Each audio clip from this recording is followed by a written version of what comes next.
My stepbrother insisted that I leave the house during my stepfather's burial, believing it was his. Until the will revealed otherwise. 38-year-old Jake never imagined I would be getting ready for the burial of my stepfather. Memories sweep back like a tidal wave as I sit here organizing old pictures and planning. Death seems to cause one to consider a lifetime of events, both positive and negative. At 9 years old, my mother Sarah married Richard, my stepfather. The wedding day seems to me like yesterday. Mom looked lovely in her basic white outfit, hope beaming in her eyes for a fresh start. Richard, on the other hand, seemed to be stressing his austere attitude by wearing a black suit. Even on what ought to have been a happy occasion, he insisted on a solemn demeanor that I would come to know all too well over the years. Richard was a rigid man right from the beginning. Particularly when he turned to face me, he always seemed to be permanently frowning. Often I questioned whether he simply had the means to relate to a child who wasn't his own or if he harbored resentment at having to assume the position of stepfather. Growing up with Richard was not easy. From my grades to my wardrobe to even how I handled my fork at meals, he attacked everything I did. "You need to work harder, or this cruel world will chew you up and spit you out," he said almost daily. Looking back, I wonder if Dad was attempting to equip me for life in his own flawed manner. Even if at the time I believed he was just being nasty. His rigidity permeated every sphere of our life. I had to sit up straight, use the proper fork, and only spoke when spoken to during family get-togethers. Any departure from his expectations was greeted with a stinging stare or a harsh correction. Family vacations, which ought to have been lighthearted and leisureful, were more like military drills than pleasure excursions. Richard would schedule everything down to the last minute, heaven help us should we stray from the plan. One vacation I recall we missed a turn and arrived at a museum 15 minutes late. For the rest of the day Richard was in a terrible mood, grumbling about lost time and inadequate preparation. Everything changed 3 years following the wedding when my stepbrother Michael was born. Richard suddenly had his own son, and it was obviously clear whose favorite was. He poured love and compliments on Michael. Richard's smile was unlike anything I'd seen till he held his newborn kid. It revealed a part of Richard I never knew existed, like a switch had been turned on. I was envious and furious. When I was 12 years old, I couldn't comprehend why Michael received all the love and attention while I just got harsh looks and criticism. The difference was clear and agonizing. Michael's achievements, no matter little, were honored with great celebration. Even if they were notable, my own successes were greeted with a nod and a remark on how I can improve next time.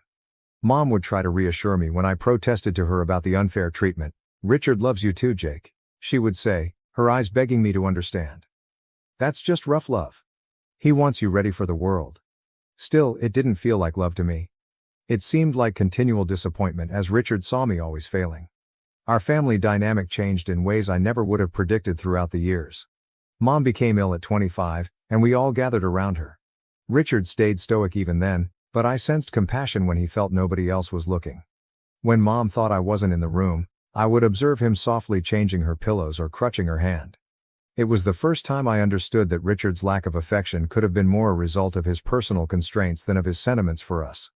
2 years later Mom passed away, and it felt as though the glue keeping our family intact had broken. Tears and quiet prayers defined the funeral. Richard stood like a monument all through the service, his face a blank mask. Though the wall between us seemed insurmountable, I wanted to get in touch with him to express our loss. Then 21 Michael left soon after Mom passed away. He launched his own family after tying the knot with Emma, his high school sweetheart. It was only me and Richard in that large mansion loaded with memories suddenly. I gave moving out some thought as well, but something held me back. Perhaps it was a feeling of obligation, or perhaps deep down I was still that small boy yearning some indication of approval from the guy who had been my father figure for most of my life. Looking after Richard in his latter years was difficult. Fighting the restrictions his aging body placed on him, he was as tenacious and critical as always. There were days when our conflict was so thick you could cut it with a knife. But occasionally too I felt short sparks of thanks in his eyes. Like the time I stayed up all night with him during a sick attack, or when I learnt to make his preferred foods as he grew too frail to stand at the stove himself. Those were uncommon events though, and most of the time I felt as though I was looking after a stranger who happened to live in my house. We were living in a tense truce, neither of us entirely sure how to close the distance that had widened between us over years. Richard's character made me never even consider entering a relationship or getting married. I wanted none of the same issues I was experiencing from my wife or girlfriend to confront. Richard's gone at 65, taken unexpectedly in the evening from a heart attack. Everyone is showing their respect as I get ready for his burial. Michael arrived with Emma and their children, Lily 5 years old and Max 3 years old. I hadn't seen him in years until now. Though he seems older and more austere, I recall from our early years that he exudes entitlement about everything. The funeral was a depressing event. I stood there listening to people talk about Richard, a fantastic man who always placed family first, a pillar of the community, and I wanted to find fun in the irony of it all. Knowing the same man I did they? To me, the Richard they described seemed to be a stranger. Michael drew me aside as folks were departing once it was all over. I considered that perhaps he wished to assist each other in our sadness, to reconnect, or to share memories of our childhood. Rather, he delivered a startling blow that left me whirling. "So, about the house," he said. His voice laid back as though we were talking about the temperature. "I'll need you to leave by the end of the month." "Not sure," I glanced at him. "What are you talking about?" He groaned and cast an intentionally obtuse glance at me. "Clearly, the house. Dad turned it over to me. Ultimately, I am his genuine son. You never imagined he would leave it to you?" I thought of myself as having been gutly pounded. This was how it turned out, all these years of trying to be the son Richard wanted and of looking after him. Part of me wanted to fight for what I felt I had earned over years of conscientious living. But another side of me, the one still feeling like that 9-year-old lad yearning for affirmation, wanted to withdraw. "Fine," I answered, my voice empty. "I'll be out by the end of the month. Not only for Richard, but for the family I never really had, for the bond I had always hoped would grow between Richard and me but never did," as I watched Michael walk away, arm around Emma, kids running ahead. That evening I began packing among boxes of memories I wasn't sure I wanted to save. Sorting through years of accumulated belongings, I couldn't help but wonder whether Richard had been right all along. Sometimes you still ended up with nothing to show for it. The world was harsh. Update: I sold out of my childhood house a week ago. For now, Mom's sister Linda is here with me trying to decide what to do next. Thinking about Michael and how we got here, I lie awake at night staring at the foreign ceiling. Michael obviously was the preferred child growing up. Richard doted on him in a way he never did with me from the time he was born. Birthday celebrations with all his friends invited, new toys just because, pleased smiles when he brought home a good report card, all things I had longed for but never received. I recall one birthday Michael was around 8 years old. Richard hired a whole arcade for his buddies and himself. At the time, I was 17 and couldn't help but contrast it with my own birthdays, which often featured a quiet meal and perhaps a small gift. But Michael aged and something changed. The sweet little lad who used to follow me about wanting to play developed into a depressed adolescent who appeared to hate everything and everyone. He started to treat me like I was invisible and spoke angrily back to our parents. It was like seeing a stranger seize my little brother's body. One specific occasion comes to mind when he was around 16. Richard asked us about his marks when we were having dinner. Richard asked us both this kind of inquiry all the time. It was a regular one. Michael burst this time though. He began screaming about how he despised living under Richard's control and how sick he felt of the pressure. He bolted from the house, slamming the door so fiercely a picture fell from the wall. Richard seemed to be sitting there, looking older and sadder than I had ever seen him. Instead of the angry man I had anticipated to pursue Michael and drag back. Michael's behavior just became worse as he grew older. He began courting a series of girls, each relationship ending hazily. Late nights, missing curfews, and shouting battles with Richard that rocked the home abound. I tried to keep out of it, but the continual stress would inevitably affect me. Michael laughed it off when Richard tried to discuss respect and duty. "You can't control me anymore," he would say, and Richard would get this expression, a mix of wrath and despair, that I had never seen before. Then arrived the day he turned up with Emma as his bride. Not even among us knew he was seeing someone seriously, let alone getting ready for marriage.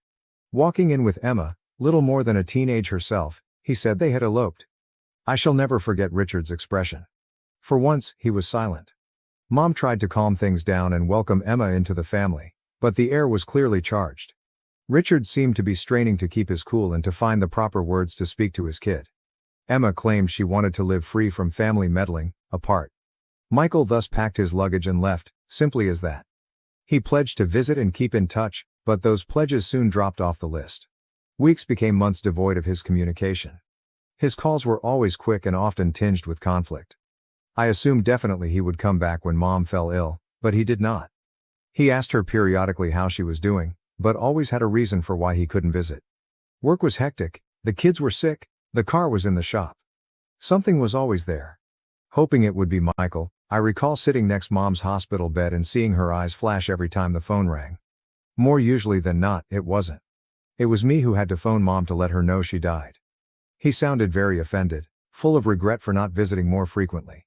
He claimed he would try to make it to the funeral, but ultimately he did not show up, just a flower arrangement delivered to the funeral house accompanied by a card offering his sympathies. Feeling his absence like a physical hurt, I stood at the burial wondering how we had become so far apart. And right now here we are. Not motivated by love or obligation, the prodigal son returns for what he can gain.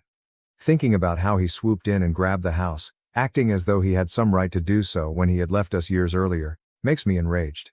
I consider all the evenings I spent seeing to Richard, all the doctor's visits I accompanied, all the meals I made, and all the expenses I paid. And for what? To be thrown aside just like I never really mattered at all? But my phone calls as I'm staggered in these terrible ideas. It is Mr. Thompson, Richard's attorney. Telling me he has to talk about something vital, he sounds serious and asks me to come back to the house tomorrow. Uncertain on what to believe. Part of me hopes there's a mistake and maybe I won't have to abandon my house after all. Knowing how let down I have been in the past, another side of me is terrified to hope.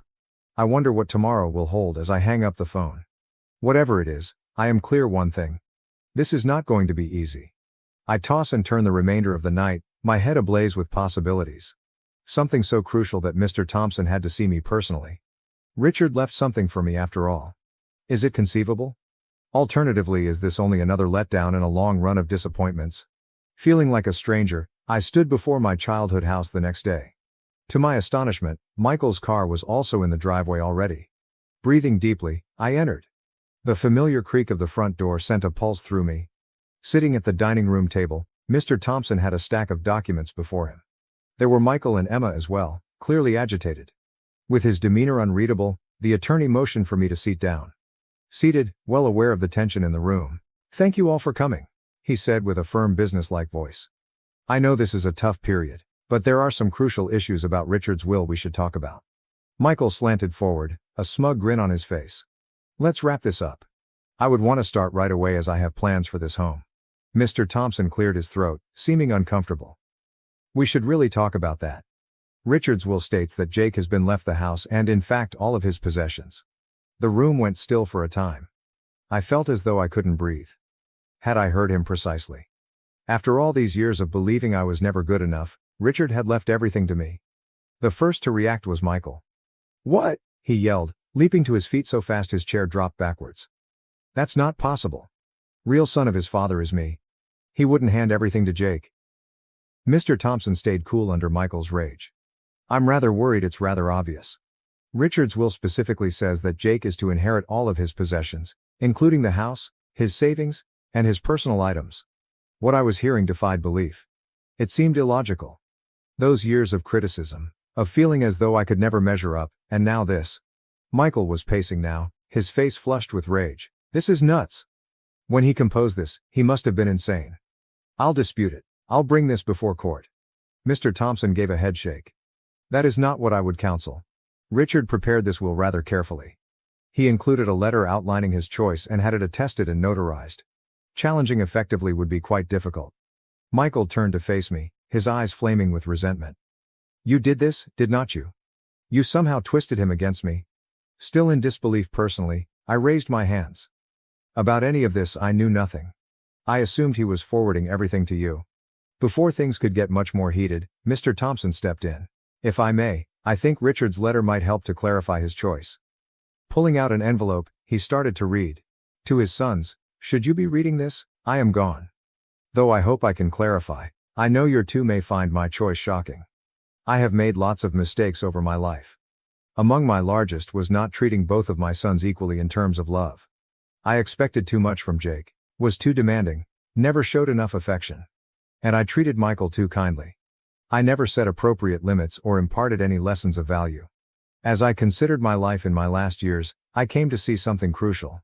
A real son is defined by behavior rather than blood. And in that sense, Jake behaved as a real son ought to. He stayed with me through trying circumstances and looked after me even when I didn't deserve it. All the traits I attempted to teach but failed to show myself, patience, kindness and responsibility, he exhibited. I am so leaving everything to him, not as a punishment to Michael but rather as a tribute to the kid who really embodied the ideals I cherish. I hope you both have the compassion to see and pardon the errors of an elderly guy." The room went still once Mr. Thompson closed his book. Tears came to me, a lifetime of feelings rising inside me. All those years I felt Richard didn't care, that he considered me a disappointment. But he had been observing, noting, valuing in his own unique sense. Michael froze momentarily, his face a mask of shock and rage. Then he silently seized Emma's hand, rushed out, slammed the door behind him. His automobile started up and ran out of the driveway. The last act of disobedience was a tire screech. Turning to me, Mr. Thompson wore a gentle grin. "I know this is a lot to absorb, Jake," he continued. "Richard expressed his preferences quite precisely. He wished for you a safe future free from financial concerns." I nodded, still not sure I understood exactly what had transpired. "Thank you," I managed to say. "I need some time to consider all this." Mr. Thompson stopped as he neatly folded his documents. "There is still one more item. Your stepfather left you a personal note as well. You read it in private?" he questioned. He gave me an envelope with my name written in Richard's recognizable handwriting on it. I took it knowing that within our words I had waited a lifetime to hear with shaky hands. I sat by myself in the quiet house flipping the envelope in my hands after Mr. Thompson departed. At last I plucked the will to open it and read. "Jake dear, though I know I've never been excellent at communicating my emotions, hopefully this letter will help to offset some of my faults. I'm glad of the man you have evolved into. Though I failed as a parent, I had a challenging upbringing and never taught appropriate affectionate behavior. I reasoned that the best way to equip you for life was to be rigorous and challenge you. I regret the suffering I caused you. Now I understand I was mistaken. Particularly in these last several years, your compassion and commitment have shown me what actual strength and integrity look like. You now more than ever reflect the guy I always dreamed you would be. I apologize for not telling you these things when I was living. With my last wishes and this letter, maybe, you will have some peace and protection. Remember yourself, son. You are deserving of all the joy available. Love, Richard." Tears came down my face as I closed the book. All those years of feeling inadequate, of thinking Richard didn't care, and now this was overpowering. Over the next days I battled to make sense of everything. Once a cause of stress and bad memories, the house felt different now. It belonged to me, in a deeper sense as much as legally. It was evidence of Richard's affection, sincere if spoken too late. Michael hasn't gotten in touch since he departed that day. Not sure whether he will. Though I know it will take time, part of me hopes we can reconcile someday. The pain is still raw, and our distance seems more than it did years ago. I have given family, the complexity of love and the numerous ways people show it a lot of thought. Though often harsh, Richard's love was sincere. It was flawed. In his own sense, he was working to equip me for life and build my resilience. Though I wish he could have discovered a softer approach, I now better understand him. Regarding inheritance, it goes beyond just money and real estate. One has responsibility. Richard trusted me to continue on his legacy and to live the ideals he loved. Although it's a difficult work, I'm resolved to meet expectations. I have chosen to create a scholarship fund in Richard's name from a portion of the bequest. It's for children from difficult situations so they may have the education and chances they might otherwise miss. Taking the teachings he imparted on me and paying them forward seems like the proper approach to honor his memory. I'm still trying to make sense of everything as I sit here now in the house that turned unexpectedly into mine. Fathers and sons have a complex relationship marked by frequently unsaid feelings and misunderstandings. Richard and I never had the relationship I wanted when he was alive, but his last act has given me an opportunity to better know him, to see the love always there, buried under the surface. I wish Dad had told me these things during his lifetime. We could have had talks, cleared the air, perhaps even created the relationship I so yearned for. But life does not always provide us tidy ends or flawless closure. Right now, I'm concentrating on respecting Richard's memory by practicing the ideals he sought to inculcate in me. Work hard, be conscientious, and most importantly, love those who matter. I'm glad to be carrying on a legacy. Looking ahead, I experience a range of emotions: sadness for what was lost, thankfulness for what I have, and hope for what is to come. Richard's unexpected legacy has given me a fresh perspective of family, love and forgiveness in addition to financial stability. Though I never expected it, this is a new chapter in my life and I am ready to face it, bearing with me the lessons of the past and hope for a better future. That might ultimately be the best inheritance of all. Thank you for watching. If you haven't subscribed yet, please do so and hit the notification bell to stay updated with more shocking real-life stories happening around you.